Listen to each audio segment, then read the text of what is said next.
Hello everyone, this is Bertina Amy here and welcome to my channel. If you're new here, please like, comment, share, and subscribe for more videos. And otherwise, welcome back to my channel. I hope you find these videos useful.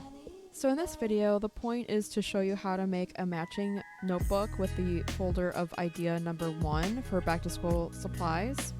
And I wasn't able to pick up a black notebook, so instead I'm going ahead and painting this chalk black paint that I have on hand.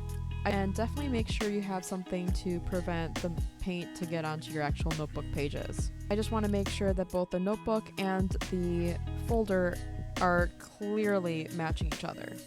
This is also a great way to use up any acrylic paint that you might have lying around somewhere, and it's also a great way if you really wanted your notebook and folder to match. You can do this, especially if for some reason you're like me from my childhood, to where my mom would always take me to get school supplies towards like last minute, like maybe a week in advance at the earliest. I think it was a long time ago, but I can tell you it was definitely like there were slim pickings as far as if you wanted specific colors. So this is a great way to get past that. So I start by covering the surface of the cover only for the notebook, because frankly notebooks aren't possible to be reused.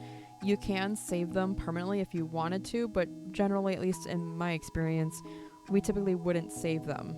So there wasn't really any point to use up too much material, so I'm not really going to be insistent about going past through the spiral part of the notebook anyways. You can do that if you choose to, but it's not required. I'm just going to do sort of, in a sense, like a bare minimum, but I still wanted my notebook to match with my folder.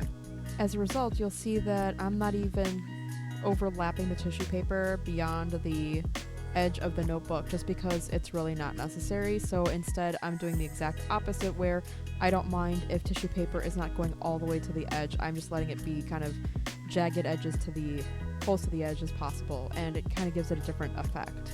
And I really like that, actually. So once your last piece of tissue paper is attached, then go ahead and give it time to dry. Since I had to go ahead and paint the notebook a chalk black paint, it did end up going to the edge of the notebook and onto the backing paper that I used as, you know, sort of like a preventative measure for getting paint onto the actual notebook pages. So I had to peel that carefully, and I'm not gonna lie, this is actually a very satisfying thing to have to do.